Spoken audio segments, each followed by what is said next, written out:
You are about to receive messages that may be harmful to your mental state.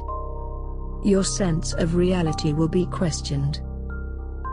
Your view on things will be altered. You are now part of the Meta. The Meta controls everything. The Meta determines what will and will not happen. You are watching The Meta Show.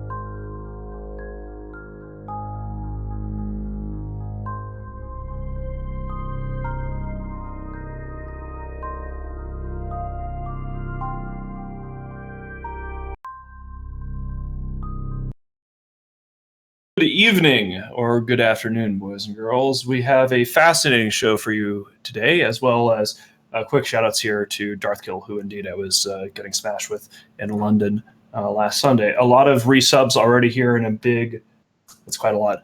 So we'll do shout-outs here in a moment.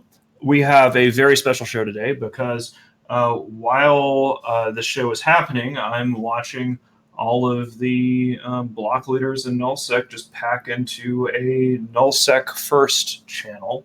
This is the first time this has ever happened in EVE. We've had diplomatic channels before, things like Jabberlon 5 and FC channels and things like this, but it's the first time I'll be sharing a channel in a serious way for a serious purpose with Vince and Sword and Headliner and Gobbins. It's all very strange, but that is the scenario we find ourselves in today.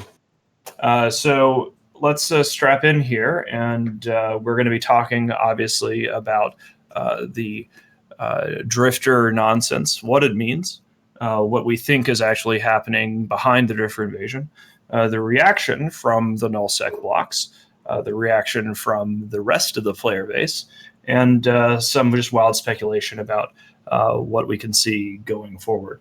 So I don't want to leave everybody out about the shout-outs because holy crap, that is just a ton of subs now. I'm trying to scroll back here to get everybody. I get it mostly. Yeah. Let's see. Darthkiller said, Canonicus, hold on a moment, guys. I want to treat our subscribers right before we get into the serious herfing of Blorfs. Canonicus for 26, Ralos for 38 months, Rainer Began, Ash from the Dragon Rider, Baith Hale, Oaken Ralph, Zakex, XX, I should say, Razormaw, Zalman, Herfy, Indie Section 8, Tiebreak, Commissar 617, Seabass Unique, Rayleigh, Ronnie Huga, Seabass Unique again, JTWO, Victor Fell, Madvey King 9000, Jesus Christ, guys, Q-Man the Great, Diesel 1975, DeBebo, Tuzzy, CS Mizzy 1977, Trevise Dimitri, Nominate 8, Exposed, Scooter McCabe, the man, the myth, the legend, Kevlar Law, holy shit. That was a lot of subs. We are in an interesting situation today in the history of EVE Online, and we are going to be talking about it. So let's welcome our guests. Yeah, we have a lot of guests. I don't have all the name tags because there's a lot. So we have Aerith here, CSM 14 member, just elected. Anominat's here, another CSM 14 member that just got elected after a wonderful, hard-fought debate and campaign. Then we have Boris, who's at FC for Goons and one of the coordination guys, and he's here to talk about things. And then Sister Bliss, who's the leader of Initiative and also a really good FC, who's also here to talk about things. Because we're going to talk about a lot of things. Literally the show notes today. Rant, opening monologue. Rant, top story. Rant, nullsec power hour. Rant, CCP police. So Incubus, Easy peasy. Shadow Nova, Yuki Wild, Luminal Flux, Templar, thank you. So I want to give everybody sort of an overview of what's been going on from what is rapidly coalescing into being a nullsec perspective. Now, of course, I can't speak for all of my what used to be my enemies here in this channel, but we have seen a unprecedented escalation of Drifter attacks today compared to in the previous couple days, and essentially this has brought effective warfare to a halt across nullsec. We are seeing a whole bunch of people from high sec and low sec on Reddit howling for blood and talking about how this is the end of nullsec and all this other sort of stuff. In practice, what has mostly happened is that the burden of dealing with this WoW raid has fallen upon the logisticians, so people who are gunning citadels and things like that. And if you know the trick of how to wipe the drifters out, it can be done relatively easily. It's just a matter of getting there in time. So in theory, this is a world event that is shaking up all of nullsec, but in practice, I would say primarily about 30 people within all of Goonstorm Federation were dealing with the bulk of this stuff over the last couple days. So that's what happens. Drifters come into a system. They start reinforcing structures. They ignore the damage cap because we believe that they're doomsdays. Everybody is basically just sort of pooling their information. And because we would all like to sort of go back to war, we're pooling that information while also making plans to make life a little bit more fun for the rest of the EVE player base. Yeah, CCP seems to forget something very, very interesting about EVE. There's a reason that everyone calls EVE spreadsheets online. There's a lot of very smart, very intelligent people in EVE, and you're already starting to see Reddit threads by people who have broken down the stats they've collected from all the different regions, all the different attacks, and are starting to compile a pretty accurate assumption of what CCP is doing with this. And it's getting kind of interesting only in a couple of days of this, because CCP is not saying anything. They didn't say anything about this at their most recent event, which is EVE North. They didn't say anything about this in any kind of Twitter or forum post or director blog. One of the things that Charlie Hall from Polygon pointed out in his article about this just the other day was that the timing is, of course, very suspicious. Normally speaking, when CCP is announcing something in public, there are press releases that go out. The gaming media is engaged. The Streamfleet people are given notice about it. This invasion event was turned on the day that I believe it was the first day was when CCP Falcon had posted sort of that climb down when they were backing off of what had been the drama of the previous news cycle, that being the CCP's plan to essentially sell skill points in a starter pack directly. Exactly. Yeah. So the thing about this too, this is a first in the game's history. It's the first time that CCP has, well, in my history, that they've directly influenced an active EVE Online like war that was encapsulating a good portion of EVE. Because this is not only affecting our war in the north and us having to come home, it's also affecting the Fraternity and Test war when Fraternity's staging Keepstar got reinforced at a really odd time for them. Because the Drifters, for those that don't know yet, the Drifters do not have damage caps on citadels. So you're talking Keepstars reinforced in 15 minutes instead of an hour, which is really hard to react to, especially when you had no idea it was coming at like 4 a.m. Chinese time. Let's get some opinions on from our guests here. So, first of all, I actually haven't had a chance to talk to Sister Bliss about this because we've been running around with our hair on fire for today. So, has Initiative received what's it like over there on your side of the aisle, Sister Bliss? We've had some stuff hitting our structures, but no follow-ups. Nothing which has been a major problem so far. I must admit we haven't spent a huge amount of time in it, apart from just observing and trying to learn from it. So hard to put a big opinion in just yet, I think. It seems like it's sort of erratic. So one of the things that we noticed a couple days ago in EIMJ was it seems like there is somebody at CCP who is physically flicking a switch to turn things on, because we had timers come out, armor timers in period basis yesterday, and no drifters turned up. So it seems sort of random. Somebody will turn the event on in Iceland and it will go through and hit everything within a system unless they're destroyed. But there does not appear to be an automated follow-up. If they're there and they're in the system, they'll try to go through everything, but they don't seem to be specifically spawning for reinforcement timers. So someone did some math, and they did a gathering of all the different things from different groups that reported this. And so they found that the average number of systems is 3. So the drifters come into a whole region. They appear in 3 random systems. They warp to a random location in space, either a planet, a moon, or a gate.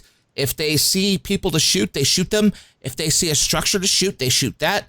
And then after a short amount of time, they leave, which is why people are not seeing them come back for the second timer, because the chance of them, say, in a 100 system region, coming back for that second timer at that exact spot is really rare. So you're seeing them show up and hit that first timer and do a whole bunch of really weird things and then leave. And then the next day, they may not be in that system. They may be in another system. The problem is people are really confused, at least the people doing the stat work, is that while they're going to like 3 systems, in places like Delve or Esoteria, they're going way more than that. In Delve, I think it's 20 plus systems they appeared in one day. So you're starting to see an unknown. Like why so many systems? Why so few systems? What is the trigger? What is the reason? Is it the number of citadels a group has? Is it the number of players a group has? It's really hard to tell because, again, we have groups like NGSA who can't beat Malpus, and that's 102 systems full of Goon Eyes, and none of those citadels are getting reinforced. Maybe 4 or 5 out of like 102 systems. So it's really weird that. Well, I keep holding my button down. It's really weird that they're not hitting. It's just random. It feels random. Well, I mean, it seems to be. Well, we don't really know, but regardless, Right. what is? Let's. We asked Sister Bliss what was happening with Initiative Territory. We're a bunch of people in the Null First Discord now, sort of sharing information, which is sort of distracting me here. But things are developing. I'd like to bring in our CSM members, Aerith and Anominate here, to kind of talk about this from a CSM perspective. Is there any sort of information from the CSM? Is the CSM in favor of this? Is the CSM against this? What can you guys tell us? The entire CSM is against it. The entire CSM thinks it's misguided. Like we all want to see Null shaken up. We all want to see Eve shaken up, but this wasn't the way. It's too disruptive to player versus player content. There is no reward is essentially what it is. It's penalized PvE. And what I mean by that these is, things, they don't drop anything of value at all. yeah, like it's pittance. Like it's not the regular blue loot you would expect, if you're in a wormhole. So what's happened is CCP's implemented a system where if you don't log in and participate in unrewarded PvE, you lose things. The equivalent would be like, let's say you were in HiSec, and if you didn't log in every day, you lost the amount of skill points that you were supposed to get that day. This has never been in EVE before. Like all loss has always been player versus player. CSP's never implemented systems where they take from you. You could argue that the T3s was a sort of like that, but even then, you're losing it in player versus player content. You're not losing it to CCP. It's just an additional penalty. So this is new. This is sweeping. This is a change to the meta, and I don't think it's going to have the impact that CCP thinks long term. And I think it's going to have very negative long term impacts, even if they were to withdraw it today, because some of the damage has already been done. You can't make people trench friends and not think that there's going to be long-term ramifications of them being in the trenches together and the relationships they're going to form during that period. It's going to mean that I think there is relationships that are now going to form holistically in Null that would never have been possible before, because we've tried for years. But the enemy of my enemy, right? This is very sorry, go ahead. Nominate, please. This is very new because, like, you use T3s as an example, but you get a T3. When you get into a T3, you know that you're risking skill points. With this, everyone is risking their citadels. Nobody ever had any idea this risk was happening, and CCP just suddenly decided that, oh, well, they're going to start blowing up player assets just because, and not telling anybody, no warning, we have no idea what's going on. I think, what's fascinating about this is how, there are some silver linings, right? Like there are some things that we are going to be able to turn this to be useful for the Imperium as a whole. We have had to, so somebody was asking in chat, why do you only have 30 logisticians? Isn't that a problem for such an empire that's so large? We are actually in the middle of bringing the largest war fleet the galaxy has ever seen assembled back home to deal with this, right? Because we have to. So many of our logisticians, at least for the first few days, are engaged in withdrawing the Imperium. Now, for people who are unaware of the scale or simply haven't thought through it, compared to other alliances and other organizations, the Imperium includes tens of thousands of human beings. We sent more than 1,000 Titans north. We didn't realize that we had 1,000 Titans that were going to deploy on the sucker, but hey, they did, and high fives all around. So the amount of just logistics and the fuel and the effort and the man hours that goes in sending a fleet north and then sending a fleet home, especially doing it on no notice, while simultaneously defending the homeland, is actually, I've been very proud of how well our people have been handling it. I mean, just watching the organization adapt, we've made a number of changes. In a way, this whole thing is kind of like a Delve defense drill, and we haven't really had an opportunity to be at our full efficiency yet. Because again, until the boys are done moving back home, we're basically fighting this stuff with one arm behind our back. Sorry. Hold on, don't mean to interrupt. Tuzzy wants to bring up a point that the guy might be confused with 30 Logi pilots in a fleet compared to 30 individuals doing the logistics work, i.e. fuel and setting up structures and all that other stuff. So Tuzzy wanted to make sure we clarify that. Sorry. Anyway, so I mean, one of the things about this that is sort of fascinating from a social perspective, I have seen, it's amazing what happens when you see a mob with torches and pitchforks, and then you just sort of get up and you unzip your pants and you piss in their faces. I had missed so many threads. I compiled them yesterday. I was looking at them last night. I was smoking a lot of weed. Of so many threads of angry Redditors howling in anger about little old me, simply because I was one of the first in public to say, wait a second, this sucks. Now you hear all of the CSM are opposed to it as well. Oh, wait, it's not just me. But I think it's funny. I do enjoy pissing these people off. But there is this perception that there is this massive purge across nullsec. And it's true, CCP might turn the dial up even more because great gameplay, high fives all around, or what have you. But you can track the amount of losses that are on a kill board. So for all of these people who are basically just jacking themselves off at a fantasy land, their little fan fiction, they're like Delve truthers, basically. The idea that everything has been burned down and it's all over for nullsec. Well, I think one of the things we're going to be talking about next, something that I'm rather excited about, is what happens when all of nullsec gets together and starts working together, and what happens when we see all of these people howling for our blood and howling for the doom of nullsec. Aerith, would you tell us some of the things that our friends in HiSec and LowSec can look forward to in the coming weeks? Well, see, there's been HiSec and LowSec have benefited from the fact that since the ease of inception, nullsec has always fought nullsec. With the one little excursion of wormholes, which Jesus Christ, remember that Reddit reading. So people have largely benefited from having safety because we hated each other more, or we had, some sort of animosity from the past, or we'd been betrayed or whatever. But now we have an existential threat coming from outside. And when I mean existential threat, I don't think that Delve will ever burn down. No one's thinking that. It's that CCP has decided to inflict suffering upon us with shitty gameplay that clearly wasn't thought through very well.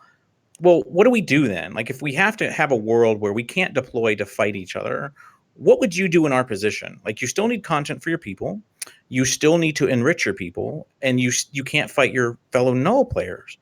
Well, you nip all of null, right? We turn Serenity onto Tranquility. I mean, that's what you're talking about. And then if we do that, we still need somewhere to inflict suffering. So where is that? Well, the obvious candidates are going to be LowSec and HiSec, because they can't contest us. So we can send just SIGs and squads. There's no capitals. There's no there'll be capitals in LowSec probably. But when we go there, we don't need to deploy our large armada. We just need to deploy a small fraction of our people, which we can spare from defense, and we'll burn them to the ground. Meanwhile, we embargo a lot of our products going to HiSec where it's only the end products. It's not our raws. And now all of a sudden, everyone's productions cost went up while we're burning your shit to the ground. So it's kind of like, well, is that an Eve that everyone wants? Well, it doesn't really matter because that's about the Eve you're going to get. I think. Sorry. Excuse me. You go, Bud. Well, here's the thing that's interesting. I mean, look, about a year ago, I say about because we were still in the war with Deadco at this time. When the war ended there, Gobbins had an offer on his desk from Sword Dragon. He made this great deal. Everybody get together. Everybody do this great, wonderful thing. We'll all farm. We'll all make a bunch of money. Then in 6 months, we'll go fight goons again, right?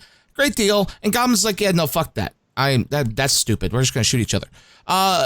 Now you look at this, and CCP has done more to solidify relationships around 0-0 than I would say any like conference of minds has done.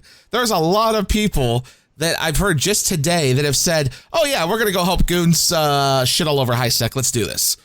And it's I want to clarify things in a more granular way, because we're seeing in chat. I don't think that people should necessarily assume that there is going to be a whole host of war fleets sweeping across low sec or something like that. That's not necessary. The way that you destroy an opponent, we talk about this in nullsec a lot, is something that I call like you find the fracture points. And HiSec gameplay is based around trade hubs. Trade hubs are vulnerable. We in nullsec are constantly manipulating the markets in HiSec because that's where a lot of money is. It's usually where we sell our end products, regardless of how locally developed your markets are.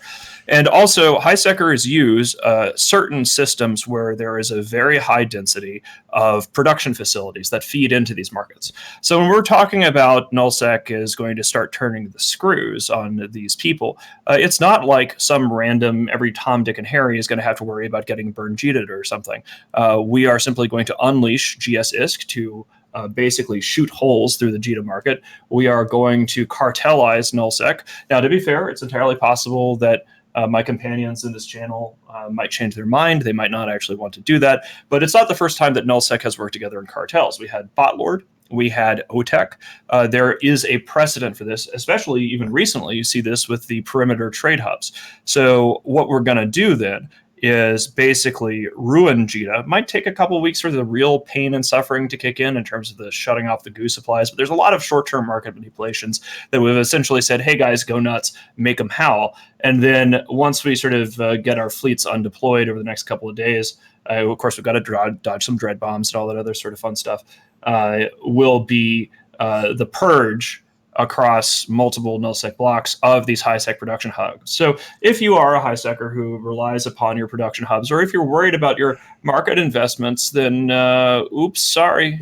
This has two things. One thing someone just pointed out to me is once the big groups unite, you're talking Deadco, Pandemic, PanFam, the Fraternity, Legacy Area, and Imperium.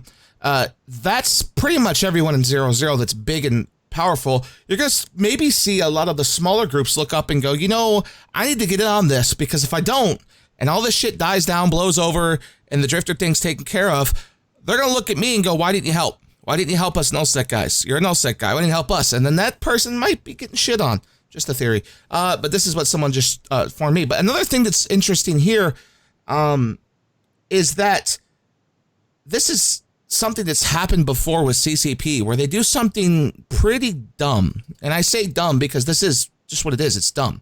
Like, there's no logic to why they're doing this Drifter shit, unless they're planning on coming up with something in a few weeks. But, dude, did you see his tweet? Did you see Hilmar's tweet? Talk about this for a bit, Aerith. People aren't aware. Please go ahead. I have no idea so about this. I don't remember who I was engaging, but I was trying to explain, the mechanics of this, because a lot of people, when you first see something that's coming to Eve, your first reaction as an Eve player is, ooh, something new, that's got to be cool. But we were already kind of 2 or 3 steps ahead going, oh, this isn't cool, we have to withdraw. Oh, crap, all these ramifications. So I was trying to explain this on Twitter to somebody. And Hilmar had liked one of my tweets that was basically saying that CCP didn't know what they're doing. And his response was, yeah, well, it's been this way for decades. We don't know what we're doing. Like, really? Like, that is what a CEO of a gaming company wants to say in defense of a shitty feature is, well, it's just we don't know what we're doing, and that's business as usual. It's like, dude, come on now. Yeah. If somebody, actually, if you could find that tweet and link it. I'm looking for it right now, actually. And this is the thing that gets me, is that we heard him say, we talked about this in the show, and Mittens was really skeptical of this, and he said, look, here's my 4 points of how I want to change EVE.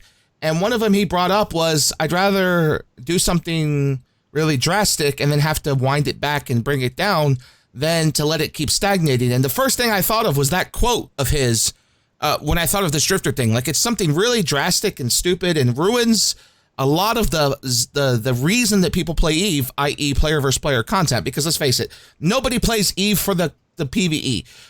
Nobody in nullsec does.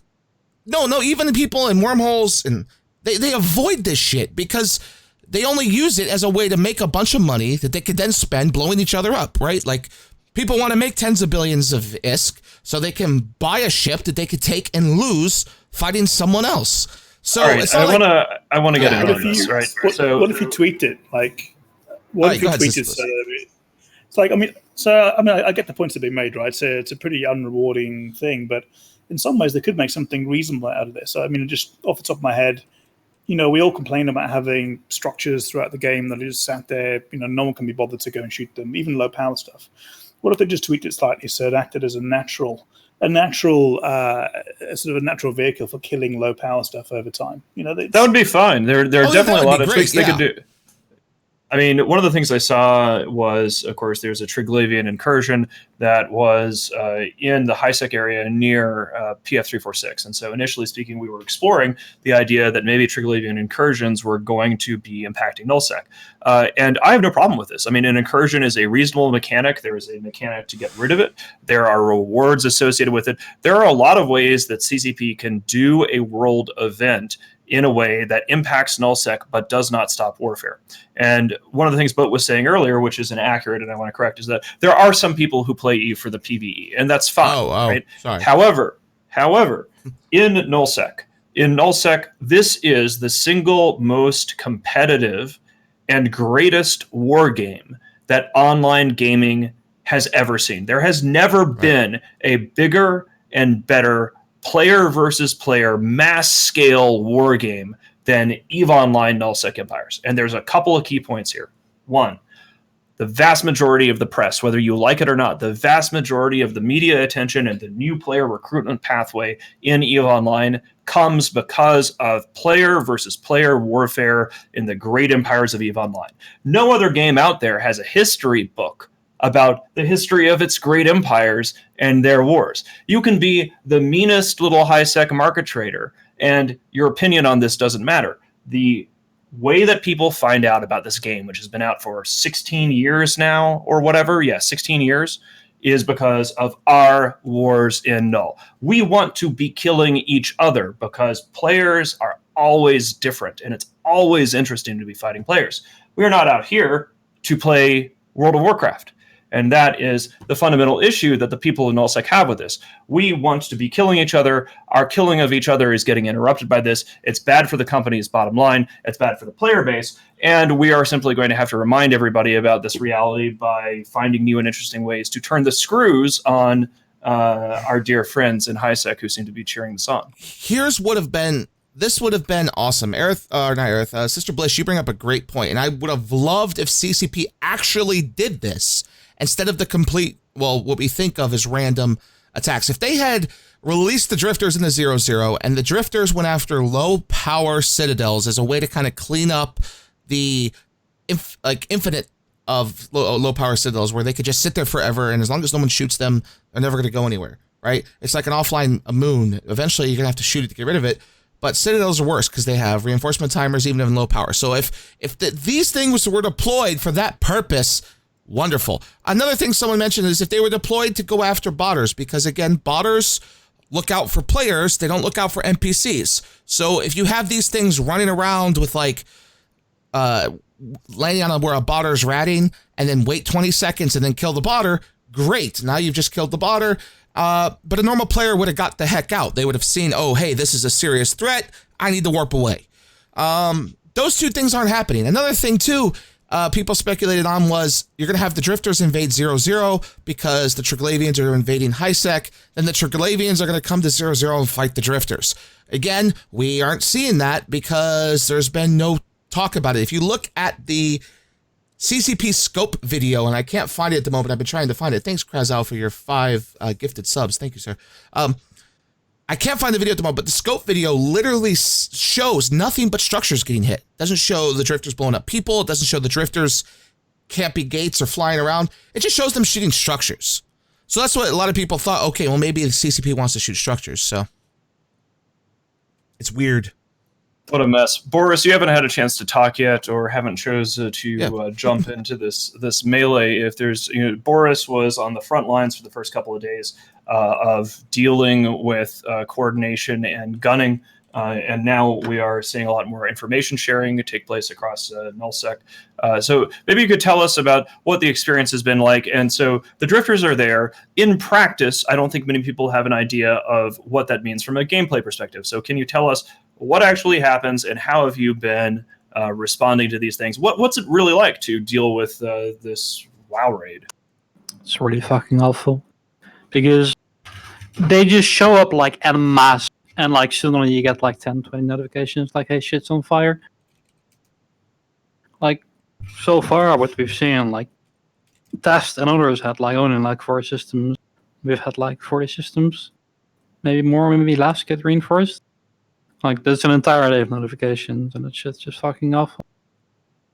It's been far worse today than it was the previous days. The first few days we were handling it just fine. It was a pain in the ass for a few people, especially because our war fleets are still deployed north and they're on the way home. But today, I think because it's Saturday, CCP, I guess, has turned up the pace. We'll get more information about how this goes now that conveniently all the leadership of NullSec is increasingly jamming into a NullSec first Discord. But here's what I don't get. For the health of the game, and maybe Aerith, can you please bring your interview or opinion of this? It doesn't really make for a healthy high sec if all of 0-0 become islands, which CCP's always talked about wanting, where everyone has their own self-sustaining little empire in 0-0. It looks like this drifter thing may cause that, where everyone just kind of keeps their stuff in 0-0, never takes it to high sec, and then high sec gets hammered on. Is that good for the longevity of the game if CCP keep doing this drifters thing the way they're doing it? No. I mean, the clear answer is no. What's going to happen is you're going to have a meta where if we are unable to fight each other without, substantial risk to our holdings, like no one's going to want to fight anyone, right? Or you at least can't fight anyone that's not right next door to you, which there's only one war like that in EVE, and that's not going to be a very healthy thing. But more what happens down the road is, think of HiSec as the kind of the cradle incubator of EVE, right? You have new players that come into the game. They start their careers in HiSec generally. Maybe they join a corporation. Maybe they become industrials, whatever. They mine, they do whatever they're going to do. If HiSec suddenly becomes a far less lucrative place to live, where you can't apply some of the professions, like if all your HiSec production facilities start getting burned to the ground and you can't source some raw materials, so you can't produce, let's say, T2 ships anymore in HiSec very profitably, you start to lose the luster of HiSec, and you start to be able to lose that retention that of all those players in HiSec. So eventually, you start to see a disconnect where players join the game, they don't make it through the HiSec grind to make it to a nullsec empire or just stay in HiSec, and you start to see that kind of chain of life in EVE broken. Like that's largely what's going to occur. Right, like player retention seems to be a big thing in EVE. They had a post recently where they talked about like 1 million people joined, and then by month 3, it's already down to like X amount. I'm saying 1 million, maybe it's 100,000, but like they showed player retention like on a chart, like after the first day, how many they had left, how many the first week, how many after the first month, and then the first 3 months. And it was such a drastic plummet that they even talked about, I think it was at EVE North, where they want to, 4% player retention to try and fix that. This doesn't seem like something that they're looking to, like this is going to help fix that, right? Well, I want to address the player retention thing because it's something that cropped up a couple of days ago and got lost in all of this. I think it's highly unusual. So I was on the CSM 6 many years ago, and I of course have dealt with a lot of online gaming companies. I think it is unusual that CCP is publishing these retention numbers now as if they are news, and this is a critical thing. You can talk to anybody in the games industry. So, for example, Carneros has an extensive background in free-to-play properties across the industry. There's a lot of adults in the room in nullsec who work in the games industry. Those retention numbers are quite normal for free-to-play online games. People log on to games, and then they vanish. And those numbers are not particularly different from what we saw on CSM 6 back in the day. So I believe that the reason why... just like I believe that the reason why the invasion was turned on when it did, to sort of cover over all of the drama with the skill point sales thing, I believe that the reason why now CCP is waving around these statistics, which are not really out of sync with the rest of the industry, is in hopes of trying to sort of push through some of these changes to the monetization model. So I think that's something that people need to be on guard for. Right. It's something that if you look at who is it the company that owns Eve now? I forget the name of them. The guys that own BDO. But anyways, they do that with BDO where they look very carefully at how they retain players in that game because that game requires a lot of grinding. So in order to do the grind, Pearl Abyss, in order to do Pearl Abyss style games, you have to grind a lot. So you have to play the game a lot in order to benefit. And if Eve is looking to go that route, talking about retention and player numbers would be one of the first things you want to look at, right? Like how many people are still playing the game at month 3 if you take a sample size of 1,000 people. I mean, one of the things that hang on here, like we're seeing some discussion go ahead. in chat about people talking about like fighting the drifters, and this is something that people who have not actually had to fight the drifters have no idea what it's like. Fighting the drifters is they go to your Citadel, and if you have the appropriate configuration on the Citadel, you press a few buttons and the entire fleet is vaporized, and then you do it again. There is no amazing risk. We are seeing Horde are using mass destroyer methods for this, but since I guess we're all in this together there in the nullsec channel and the nullsec first channel, will probably everyone's going to probably figure it out. You're right. Very rapidly. So the point is that people in HiSec and people in Reddit are basically writing this fan fiction that there's these big amazing fleets or what have you and all this. But in reality, what it is it's a few people playing whack-a-mole with Citadels, which is good practice for us if you have them fit the right way. Again, it's an excuse for us to sort of reform our doctrines for Citadel fits across Delve. But it's not like there's these amazing fleet battles with drifters. You get a notice, you go to the Citadel, you go, okay, here we go again. You web a certain ship, you do certain things with the Citadel, the entire fleet goes away, and then you run around to the next one. And they don't drop anything of value. There's no like amazing, dramatic, fun battles. It's just like, oh, this shit again. I need to clarify something here, too. A lot of people seem to not understand. These drifters are not the usual drifters that you see in Eve prior to a couple of days ago. The usual drifters from a couple of days ago would drop loot that was valuable and worth the effort of trying to kill them. And people had unique ways of dealing with them. They would sit at 250 kilometers with a Cerberus and kite them. But here's why these drifters are, I guess, dangerous. And you're not going to see people trying to fight them with fleets. As someone pointed out, they have frigate tracking, which is the best tracking in the game. They do carrier damage, DPS. There's usually 50 to 200 of these things.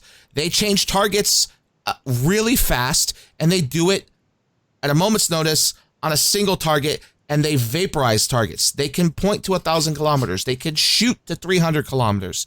Or, no, not 300, 200, 150. They have webs. I think it's 150. Dude, we've seen some, like, bugged out one shooting to 11,000. Okay, so, yeah, but that, like, this is what the drifters normally do. They don't have the DD. Oh, sorry, go ahead. So another thing we're seeing here is people talking about like goodbye to rentals and bots. Like if those, so I want to make it very clear. If there were Triglavian themed incursions, if there were drifter themed incursions, there are a lot of ways that CCP can do world events that does not stop player versus player large scale warfare, which is the lifeblood of nullsec, right? I actually have said on the Meta Show for a couple of different episodes now, going back several weeks, that I really like Warframe because of the example of what Digital Extremes has done to that game. Periodically, there are amazing things that happen that completely overturn aspects of the game, but the core of the game is always the same. You can always be a space ninja, you can always do that kind of thing. But I like the idea of world events. I think that there are a lot of opportunities using existing or possibly new ways for CCP to go about doing world events. We are not saying don't do world events. We are saying this particular implementation of this particular world event is just boring and pointless. It's not even that. This world event affects the sandbox because it forces people to have to band together to deal with something and takes away from what they want to do, right? This is like a chore, right? This is how I view a lot of PvE in Eve, and a lot of people may not agree with me on this, but this is my personal opinion. I think PvE in Eve is a chore. There's a lot of other games that make PvE fun and exciting. I like single-player games. I play them here on this stream sometimes. I do not like to have to just do something mind-numbing and boring. And this drifter thing is just that. You have to find a way to cheese it, a great term for doing PvE content with the least amount of effort, and the least amount of loss. You cheese it, you get it done, and you deal with the next one. And you got to do it for 8 hours or 10 hours or 12 hours or however long. And it just becomes a chore, and it becomes a waste of time because I'd rather go off and shoot somebody else, right? You can't really take a big flea away from your home. You can't take your Titans, your Supers, because you have to worry about some NPC that's going to shoot your structure while you're not there. And then if it gets to a final timer, now you got to worry someone might try and come kill it, right? It leads to just never wanting to leave. And we already had this situation before where the vast majority of Reddit and the player base was saying, oh, look, nobody wants to fight each other. They want to do Rorquals and PvE, and they just don't want to ever leave their home. Well, now CCP is forcing us never to leave our home, to stay home and deal with this stuff. So it's exact opposite of what it feels like the players want, and CCP not even bothering to look at this, right? Like, and it's even worse because you have like no time to react because their doomsdays just ignore any damage cap. Yeah, I mean, if they were simulating like a normal kind of a structure timer or something like that, if they were respecting the damage cap, then you could basically have more time to send runners there and defend the Citadel appropriately. But because these things ignore the damage cap, it's essentially like CCP is just rolling dice and saying, hey, man, your stuff's blown up. And it's going to really suck for a lot of people who have personal Citadels that were traveling or things like that. And they come back and like, oh yeah, well, you were overseas. And, you know, if this had happened when I was like away last week, I would have been even more pissed. A friend of mine had to log into an internet cafe while on his vacation in a foreign country because he had to quickly give the proper roles for someone to gun his Citadels while he was gone. Otherwise, his Citadels were going to get hit and there was nothing he could do about it because he's going to be out of town for 2 weeks, right? Like something like this doesn't happen. If you want to create world events, CCP's always done a good job of a world event being somewhere in EVE where if you want to ignore it, you can, right? If you want to just go about your day and play in the sandbox and not go play in that corner of the sandbox, you don't have to. The problem with these drifters is they're forcing everyone in 0-0, and I say it very clearly, 0-0, because it's not affecting high sec, it's not affecting low sec, to have to deal with it. You're having to deal with it. Again, the whole idea of a chore. CCP's always been good about not forcing you to deal with something. Here's one thing. Hang on a second. There's a thing that argument that keeps coming up here is that this has something to do with bots, and this is going to help hurt rental empires and bots and things like that. It doesn't have a damn thing to do with bots, right? Like these drifters are not running around and attacking people who are ratting and mining and doing normal gameplay stuff. They are specifically going after structures. There are definitely like gate camps and things like that. But you know, I think that from a gameplay perspective, if there was some sort of mechanic that would go through and periodically clear out structures that people aren't using, I would support that. If there was a mechanic that would make it much harder to bot, I would support that too. But they're not doing that. This is something that is falling on Citadel gunners. It is just the people who are dealing with the whole invasion thing is whoever has to run around and play whack-a-mole. I mean, that's what our broadcast target. That's a great name, like, whack-a-mole. Yeah, our broadcast target. Our broadcast target for so that's what that was. marshalling. Yes. Sorry. Our broadcast target is literally whack-a-mole because we've been playing whack-a-mole for 3 or 4 days instead of going to war. See, I saw a broadcast of that target. And I'm like, what the fuck is this? Like, I woke up to it. So that's hilarious. Yeah, whack-a-mole is great. So here's my thing. And again, chat is, there's a bunch of people going, no, salt. I don't care. I'm not going to go shoot these drifters. it's not going to affect my game, but I'm still going to take fleets out because there are people who put a lot better effort, like Tuzzy and GSOL and, FCs and skirmish FCs that know what they're doing, who are going to handle this without much problem. That's the great thing about having.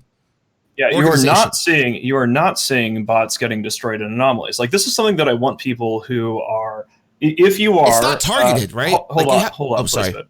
If you are coming and you're watching this because, like somebody here is saying that they want to see nullsec salt, and that's entirely reasonable. People outside of nullsec often don't like people in nullsec, and we understand why because we're a bunch of assholes.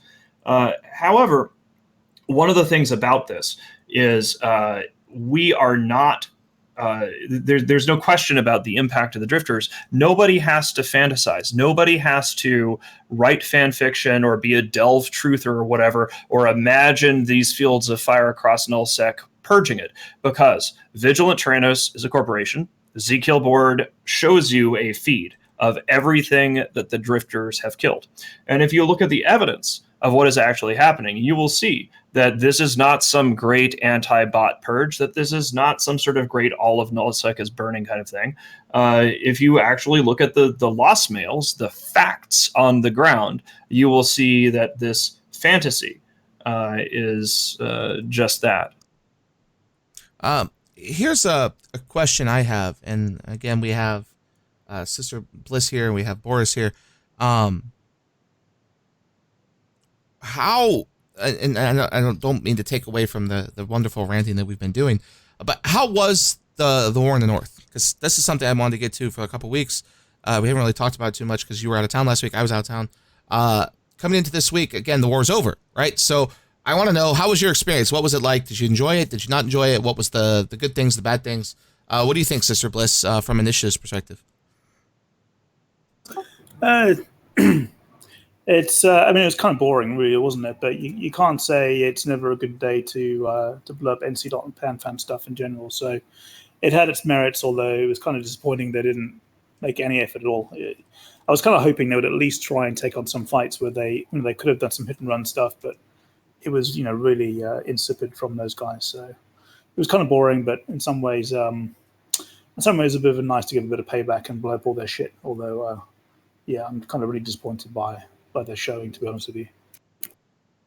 Yeah, I mean, I thought it was so we were in London and I was at the Imperium meet on Sunday. It was a very time zone oriented war, right? So we knew from the get-go that they were essentially going to be seeding Tenal and Tribute. As a bonus round, we took out most of their assets in Vale. And because of time zone tanking, which is it might be an annoying strategy, but it's a perfectly legitimate strategy and fair play to NC and PL on this. But when I came back from London, I was hanging out with the mostly the Euro time zone goons at the London meet.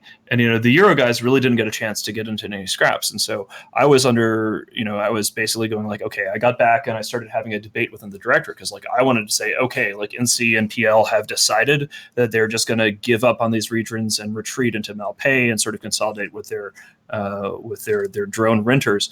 And the last thing they would expect for us to do is to continue forward and strike and push. And so for a couple of days, I was saying, let's strike more. The Euro guys haven't got any blood on their hands, and NC and PL will have to fight if we get to Malpais. Now, of course, the US time zone guys and the AU time zone guys who had been dealing with a lot of the structure bashing were definitely fragged, right? There's no question that Initiative said that they were going to go home, that SOTA got leaked, and our US time zone guys and our Australian time zone guys were like, okay, we don't really want to go pushing on. But I was all like, grr, let's keep going, let's strike in. That's where we're really going to twist the knife, and we'll see some bleeding and screaming once we finally strike further into the drones, because they think we're giving up. And the thing that pissed me off about this so much, and for all the people who are saying you mad salt, I don't think I've made any secret about the fact that I'm angry about the Drifter invasion. There's definitely a possibility that we would have simply decided to, okay, Mittens comes back from London, he and the Euros are all fired up for war, but everybody else is fragged, so let's go home and give it a rest or whatever.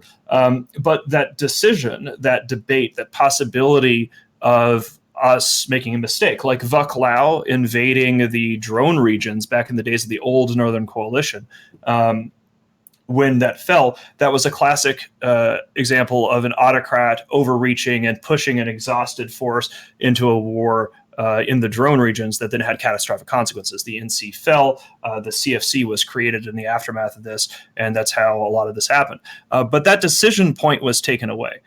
There was no choice whatsoever about whether we should push on or go home once the Drifter invasion started. So it's kind of like, okay, well, we probably would have gone home anyway, but it would have been up to us to do it, as opposed to time to play whack-a-mole in a WoW raid that doesn't drop anything. I mean, I would be a lot happier if the Drifters actually dropped something of value, because then there would be some proportionality between effort and response. So if our guys are running around and playing whack-a-mole, but the Drifters actually drop the kind of loot that they did in the wormholes, it'd be like, well, it's kind of a pain in the ass, but now we're really fucking rich. But they drop garbage. There's no incentive to doing it. So that's it's a nuanced position, and I know that nuanced positions don't really play well on Reddit, but essentially, we want to make our own mistakes. We want to make our own decisions in nullsec about how we fight in these player versus player, these epic wars that you could only get in EVE Online. And having that decision, even the opportunity to make a mistake, because it probably would have been a mistake to go further on into Malpay, right? It probably would have been an overreach. But that decision was, there was no opportunity to make a decision because we have to play whack-a-mole. So that's my take on it. So, Aerith, what happens now? Let's say the Drifter thing continues for a month or so. What's next? I think you're going to see Null solidify into a very cohesive unit. We can largely ignore this if we wanted to. Like there's some debate amongst all ourselves, but essentially, if we wanted to, we could probably just say we're not going to respond, and they probably still wouldn't blow anything up. You'd probably lose a few things, so you could argue that maybe losing a few billion a month in stuff would be fine. But I think the long-term ramifications are you don't have that animosity anymore between the Null players after this, right? You've essentially substituted CCP for the traditional animus that you would feel for the people that traditionally you would go to war with. I think that's a terrible thing for EVE. I feel like we've now crossed some sort of Rubicon into some sort of true donut thing, and I don't like that, but at the same time I do, because I've had all these plans for years that would never be possible unless we had some sort of blue donut. I never really thought I'd get a chance to realize those dreams, but I guess I am now. We've never done a blockade before. So like Right. One of the things I do like about EVE that is one of the reasons why I do play this game, even if I'm famous for not actually logging in and playing the game, is the opportunity to build new organizations, to adapt to new challenges. So the actual process, I've been incredibly proud of our guys, just watching them adapt to this over the last few days, building new structures, the things we implement with the Kremlin, now with this nullsec first and the cartel plan. There have been cartels in nullsec before, but there has never been a really more like of a blockade, or almost, oh my God, it's sanctions. We're doing sanctions, aren't we? We're sanctioning Right, HiSec. we're sanctioning Holy HiSec. fuck. And the Yeah, it's a trade war. It's a trade war. It's a trade. It's a trade. We're It's creating a literally null- an embargo.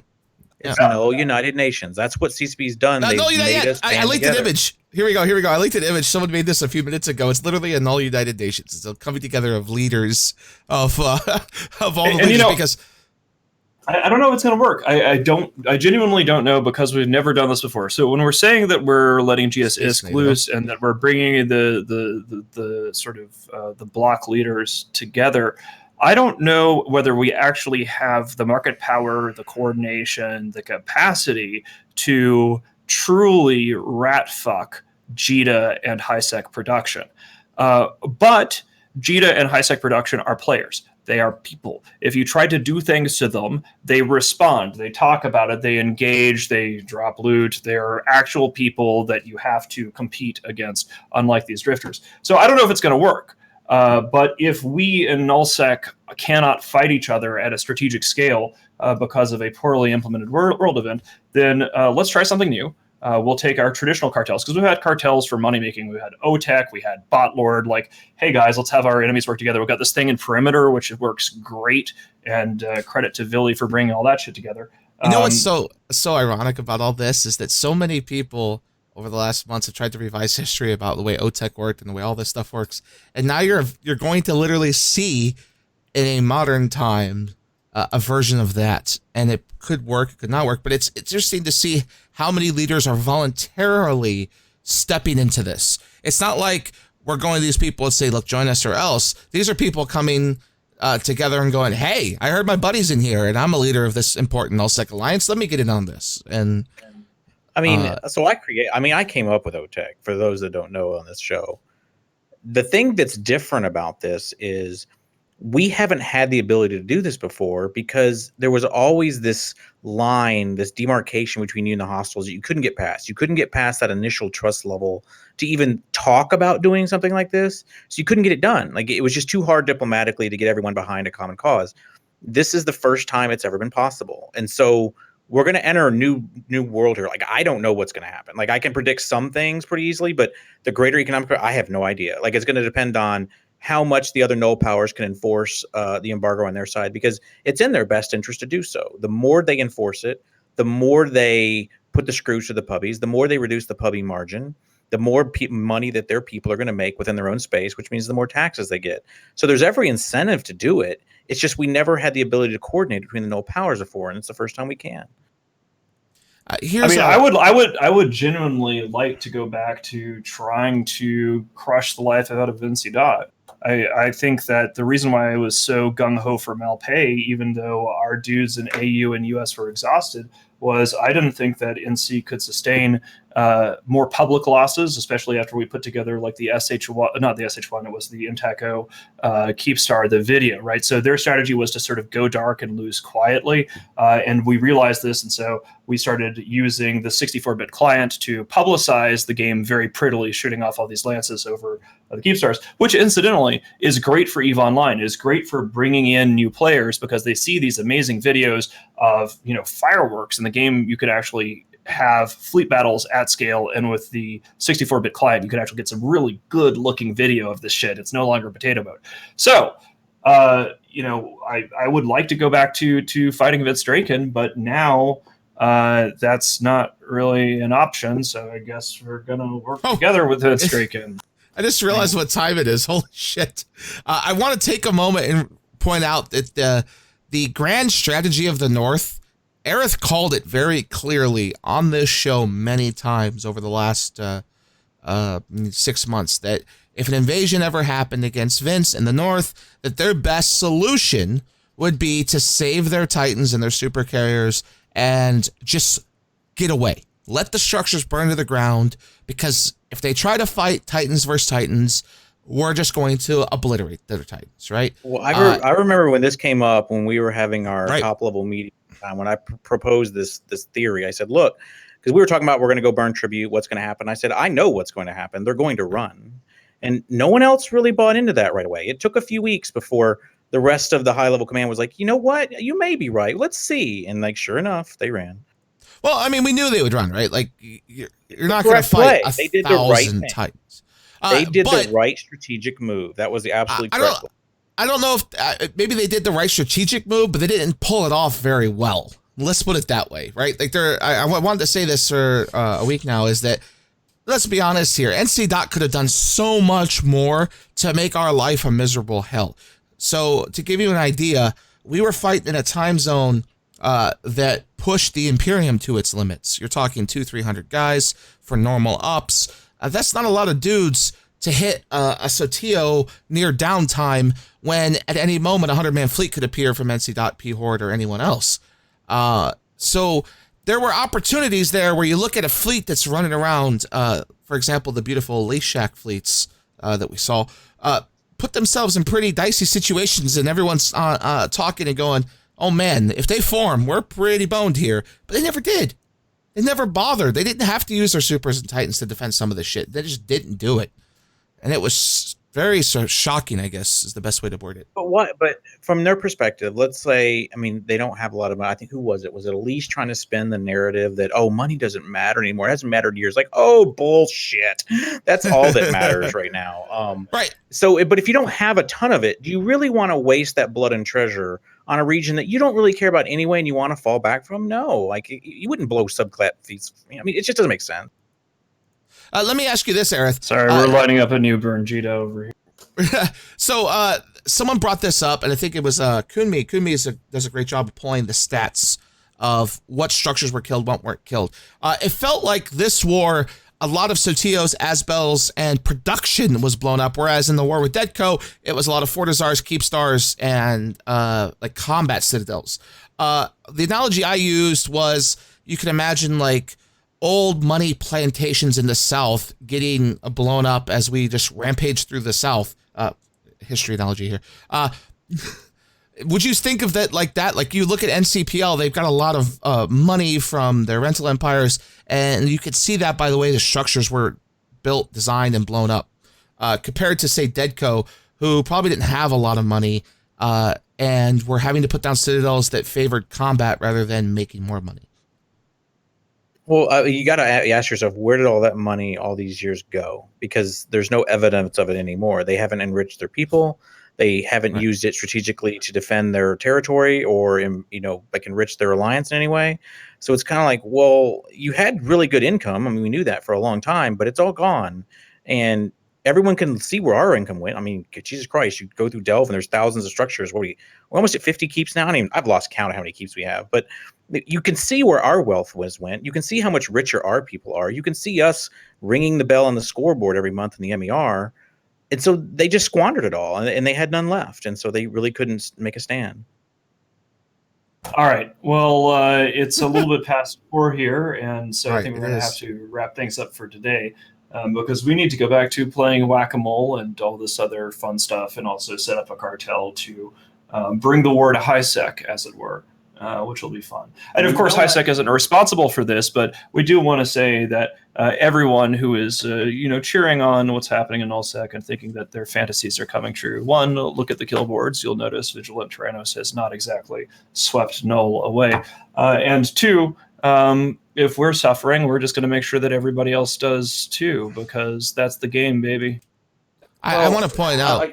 Sorry. The blue donut has never been true in EVE. I know it was all this tinfoil, but it's never existed until today. Yeah, usually there are a couple of blocks that might be allied, but there has never actually been a true blue donut scenario. The closest thing that we've ever seen everybody getting on the same page was with the Incarna riots, but that was a situation where you didn't need to do this. In this case, we see certain areas of the player base are cheering on an event, which is essentially stopping the gameplay of the area of the player base that actually makes the news and gets people to play this game. That's NullSec.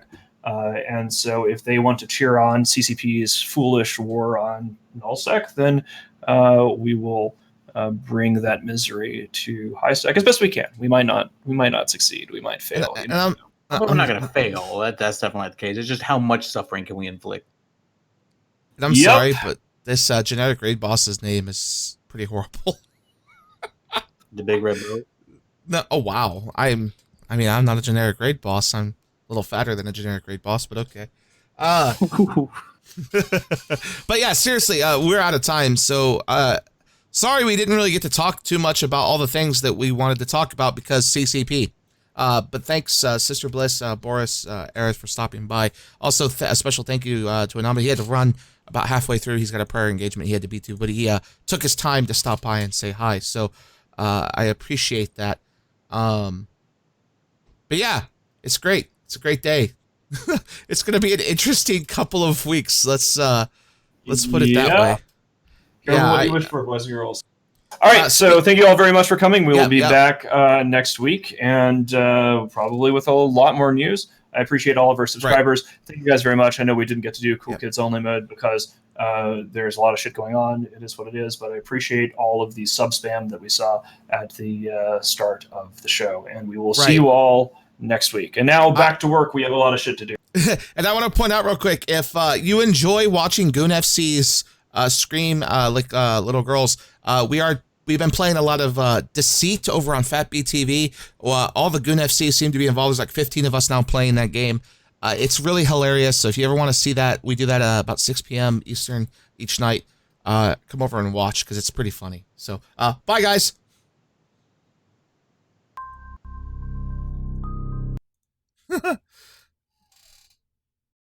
Splitting harmful to your mental state.